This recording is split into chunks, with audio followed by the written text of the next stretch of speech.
Manipur Leirakpa illegal Myanmar immigrant Singi biometric Louba Houre.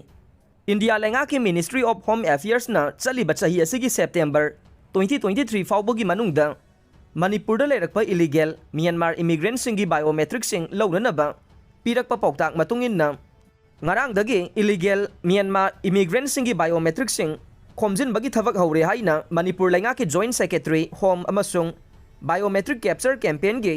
State Nodal Officer Peter Salama Thorak Pachero Laman Haire Thavagasi Pangthong Navagidamag National Crime Records Bureau NCRB Official Team Mama Ministry of Home Affairs na Tharakle Haire Official Team Masina Thavagasi Pangthokadaba Manipur Lengaki Officer Singda Mathau Taba Training Sing Piganing Thavagasi da State Lengaki Official Sing na Matiang Pangladuna Ngarang Imphal East ki Sajiwada Laiba Foreigners Detention Center da Thamlagliba Illegal Myanmar immigrant Singi biometric khomjin bagi thabak Houre haire thabak asi district pumnamakta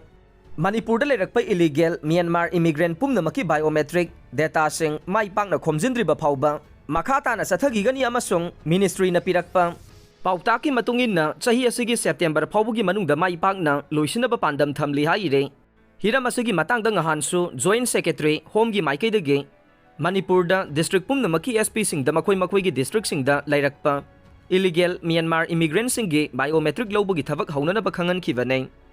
aduga thabak asi pangthoktuna September 2023 faubugi manungda mai pangna loisingadabani haiba Home Ministry gi pautak asigi mamangda state asida kanglup masel gi tamthirabalan thorokhibadagi Union Home Minister Amit Shah na Manipur da lakhiba May 18 2023 da official oiba cherolama Number 250022/102/2018 FI iduna khangalak pasu laikhrabane